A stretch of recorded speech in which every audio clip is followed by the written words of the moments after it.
ଆପଣମାନେ ପିଏମ୍ସି ବିଷୟରେ ବୋଧେ ଜାଣିଯିବେ। ଆମ ବ୍ଲକରେ ଦୁଇଟା ସ୍କୁଲ ଚଏସ୍ କରାଯାଇଛି। ହାଇସ୍କୁଲ ଭିତରେ କୁସୁମାଟି ଏବଂ ଅପର ପ୍ରାଇମେରୀ ସ୍କୁଲରେ ହାତବତା। ଏଇଟାକୁ ଆମେ ଚଏସ୍ କରୁ। ଆପଣମାନଙ୍କର ସହଯୋଗ ଏବଂ ଆପଣମାନଙ୍କର କାର୍ଯ୍ୟକଳାପ, ଏ ବିଦ୍ୟାଳୟର କାର୍ଯ୍ୟକଳାପ, ଏ ବିଦ୍ୟାଳୟର ଶିକ୍ଷକ ଶିକ୍ଷୟିତ୍ରୀ ଏବଂ ଛାତ୍ରଛାତ୍ରୀ ସେମାନଙ୍କର ଯେଉଁ ଆକ୍ଟିଭିଟି ସେଇଟା ପିଏମ୍ସିରେ ଯୋଡ଼ି ହେଇଗଲା। ତେଣୁ ଏଇଟା ସେ ଅନଲାଇନ୍ରେ ଆପ୍ଲାଏ କରିଥିଲେ ଯେତେ ସମସ୍ତେ, କିନ୍ତୁ ଏ ସ୍କୁଲଟା ଚଏସ୍ କରାଯାଇଛି। ଫାଷ୍ଟ ମାର୍କ ଇଏ ସ୍କୁଲଟା।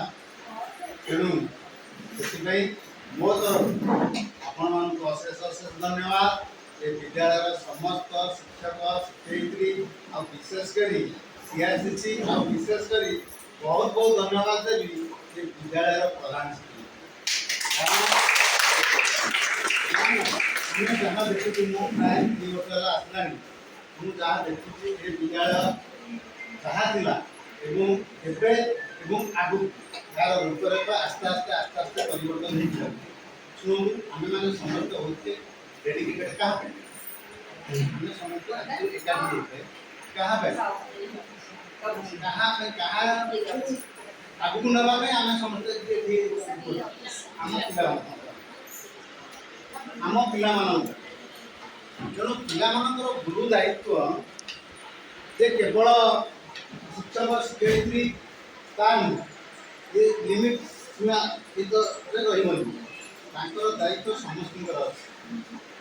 ଆପଣମାନଙ୍କର କିଛି ଅଭିଭାବକ ପିତାମାତା ସମାଜର ମଧ୍ୟ ଅଛି, ଯେଉଁମାନେ ଦିଗ୍ଦର୍ଶନ ଦେଉଛନ୍ତି, ନେତୃତ୍ୱ ନେଉଛନ୍ତି ଏବଂ ବିଦ୍ୟାଳୟର ଶିକ୍ଷକ ଶିକ୍ଷୟିତ୍ରୀ ଅଫିସିଆଲ ସ୍ତରରେ ମଧ୍ୟ ସମସ୍ତଙ୍କର ଗୁରୁ ଦାୟିତ୍ୱ ଅଛି। କାରଣ ପିଲାଟି ଯେତେବେଳେ ବଡ଼ ହେବ, ନିଜ ଗୋଡ଼ରେ ଛିଡ଼ା ହେବ ଏବଂ ସେ ତାର ସାଂସାରିକ ଜୀବନ, ତାର ଲାଇଫଟାକୁ ସେ ଚଳେଇବ। ଯଦି ସେ ଗୋଟେ ଖରାପ ବାଟକୁ ଚାଲିଗଲା, ଆମେ ସେ ପିଲାଟାକୁ ଭୁଲ ଦେବା ନିହାତି। କାରଣ ଆମର ଗାଇଡାନ୍ସ ବୋଧେ କୋଉଠି ଦୁର୍ବଳତା ରହିଲା ଆମମାନଙ୍କର ସମସ୍ତେ, ଯାହାଦ୍ୱାରା କି ପିଲାକୁ ଗୋଟେ ଖରାପ ବାଟକୁ ଗଲା, ପିଲାକୁ ଦୋଷ ଦେବା। ପିଲାକୁ ଗଢ଼ି ଦେଉଛୁ କୋଉମାନେ? ଆମେ ସବୁ ଗଢ଼ୁଛୁ, ଛୋଟରୁ ବଡ଼ କରୁଛୁ। ଛୋଟବେଳୁ ପିଲାର ଗାଇଡାନ୍ସ ତାହେଲେ ସେ ଭବିଷ୍ୟତରେ ଦିନେ ନା ଦିନେ ଗୋଟେ ଭଲ ମଣିଷ ହେଇକି ଆମର ଉଦ୍ଦେଶ୍ୟ ନୁହଁ ପିଲାଟାକୁ ଗୋଟେ ବଡ଼ ମଣିଷ କରିବା, ପଇସା ରୋଜଗାର କରିବ, ପଇସା ରୋଜଗାର କରି ସେ ଘର ଦ୍ୱାର କରିବ, ଗାଡ଼ି ଘୋଡ଼ା କରିବ, ବିଭିନ୍ନ ଇଏ କରିବ। କିନ୍ତୁ ଯଦି ସେ ଗୋଟେ ଖରାପ ଲୋକ ହେଇକି ବାହାରିବ, ସମାଜ ତାକୁ ଘୃଣା କରିବ, ସମାଜ ଘୃଣା କରିବ, ତାହେଲେ ବାପା ମାଆଙ୍କର ନାଁ ଗଲା, ଆମ ଗାଁର ଗଲା, ବିଦ୍ୟାଳୟର ଗଲା, ଯୋଉଠି ସେ ବଡ଼ ହେଇଥିଲା, ସେ ଶିକ୍ଷକ ଶିକ୍ଷୟିତ୍ରୀ ଯେଉଁମାନେ ପାଠ ପଢ଼ୁଥିଲେ ସେମାନଙ୍କର ନାଁ ମଧ୍ୟ ତଳକୁ। ତେଣୁ ମୁଁ ଆଶା କରିବି ଆପଣମାନଙ୍କୁ ଆମର ପିଲାଙ୍କ ପ୍ରତି ଗାଇଡାନ୍ସଟା ଠିକ୍ ହେବ।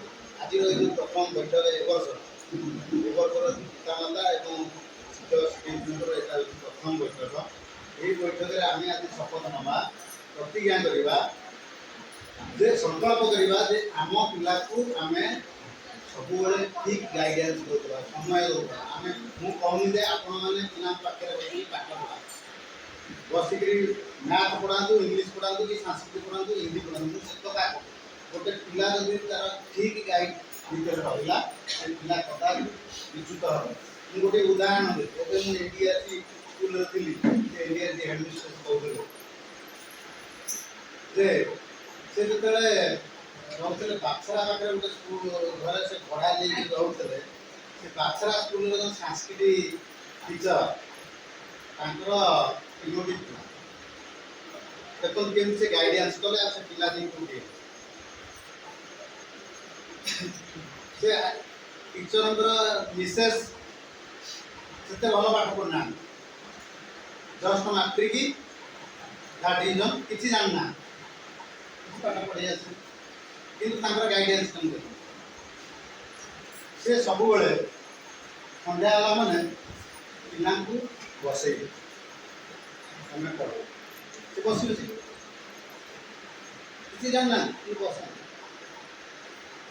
ସେ ପଢ଼ନ୍ତୁ ନ ପଢ଼ନ୍ତୁ, କିନ୍ତୁ ତାଙ୍କର ଗୋଟେ ଅଭ୍ୟାସ ପରିଣତ କରିବେ ପିଲାଦିନ।